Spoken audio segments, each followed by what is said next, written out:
UTL solar solar लावणार आणि सबसिडीही मिळवून देणार। कुर्ला बस अपघात प्रकरणातील मृतांचा आकडा वाढताच भरधाव बसच्या धडकेत आतापर्यंत 7 जणांचा मृत्यू तर 49 जण जखमी झाल्याची माहिती। कुर्ला बस अपघातातील चालकानं पहिल्यांदाच बस चालवल्याची धक्कादायक माहिती समोर। कंत्राटी चालक म्हणून संजय मोरे 1 डिसेंबरला कामावर रुजू। अपघाताच्या वेळी चालकानं मद्यपान केलं नव्हतं, पोलिसांची माहिती। भीषण अपघातानंतर बस चालकाविरोधात स्थानिक नागरिकांचा रोष। संतप्त चालकाला जमावाकडून मारहाण। चालक संजय मोरेला अटक तर त्याच्यावर सदोष मनुष्यवधाचा गुन्हाही दाखल।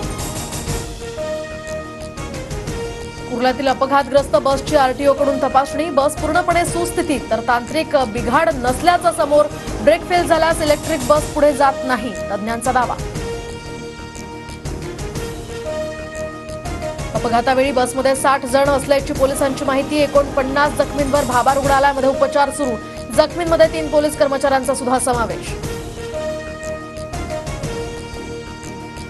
बेस्ट अपघातानंतर आज कुर्ला स्टेशन बाहेरील बस स्थानक बंद। कुठलाही अनुचित प्रकार घडू नये म्हणून खबरदारी। प्रवाशांचे हाल तर चालत किंवा रिक्षानं इच्छित स्थळी जावं लागणार।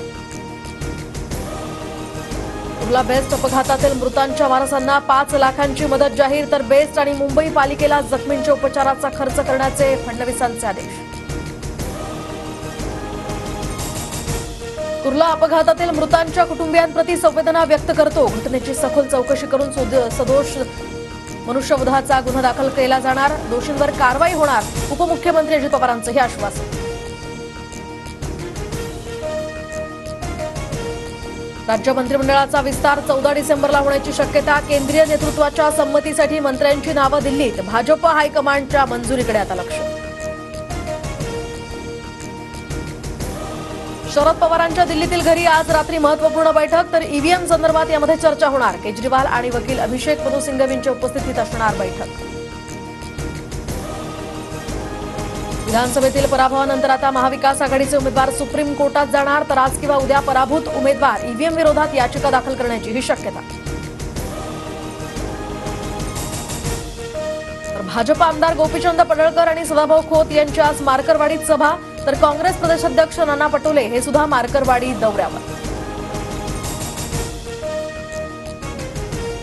फेरनिवडणूक लावण्यासाठी उत्तम जानकर आज निवडणूक आयोगाची भेट घेणार। बॅलेट पेपरवर निवडणूक घेण्याची जानकरांची मागणी तर आमदारकीचा राजीनामा देण्याची सुद्धा तयारी।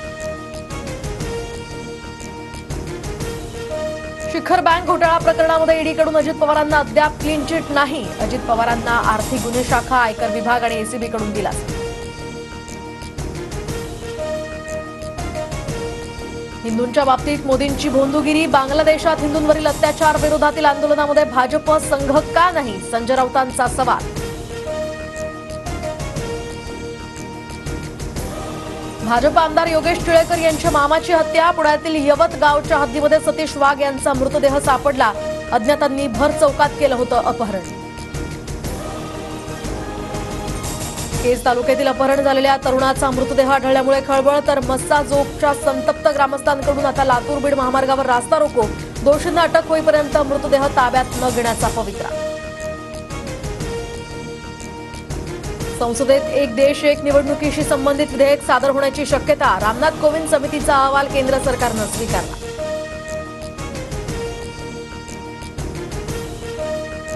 अर्ध्या नागपूर शहराचा पाणी पुरवठा आज बंद। पिंच 4 एक्सप्रेस फीडरवर आता 20 तासांचा शटडाऊन तर टँकरनं सुद्धा पाणी पुरवठा होणार नसल्यामुळे मुबलक पाणीसाठा या ठिकाणी करण्याचं आवाहन।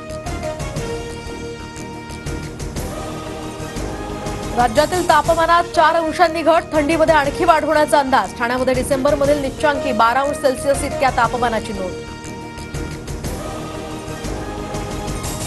मुंबईतील सिद्धिविनायक मंदिराचं दर्शन 5 दिवस बंद राहणार। श्रींच्या मूर्तीला सिंदूर लेपन करण्यासाठी 15 डिसेंबरपर्यंत भाविकांना प्रत्यक्ष मूर्तीचं दर्शन घेता येणार नाही। UTL सोलार सोलार लावणार आणि सबसिडीही मिळवून देणार।